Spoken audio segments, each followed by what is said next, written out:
রাত জেগে পার্টি করা, অস্বাস্থ্যকর খাওয়া, অনিয়ম ঘুম কোনোটিরই পক্ষপাতী নন বলিউড অভিনেতা অক্ষয় কুমার। তার কাছে ফিটনেসের মূল মন্ত্র হচ্ছে সুশৃঙ্খল জীবনযাপন।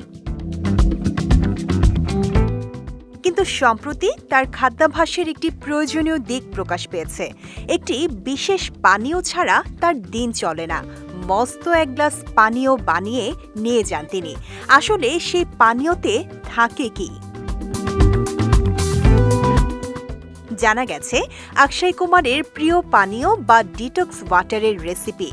প্রথমে আপেল, শসা টুকরো টুকরো কেটে গ্লাসে নেন। এরপর পুদিনা পাতা সেই গ্লাসের পানিতে ভিজিয়ে ফ্রিজে রেখে দেন। বেশ কয়েক ঘন্টা পর সেই পানিটি বোতলে কিংবা গ্লাসে ঢেলে সারাদিন অল্প অল্প করে পান করেন তিনি, অথবা শুরুতেই বোতলের মধ্যে তৈরি করে নেন। বেরোনোর সময় ফ্রিজ থেকে বোতলটি নিয়ে যান। অক্ষয় বলেন, এই পানীয় শরীরকে হাইড্রেটেড রাখতে সাহায্য করে। শরীরে পানি শূন্যতার সমস্যা দেখা দেয় না। দিনে ৩ থেকে ৪ লিটার পানি পান করা উচিত। এই অভিনেতার ভাষ্য, সামগ্রিকভাবে সুস্থ থাকার জন্য আপেল, শসা ও পুদিনা পাতা মেশানো পানি খাওয়া যেতে পারে। সাধারণ পানি স্বাদযুক্ত হলে খেতেও ভালো লাগে।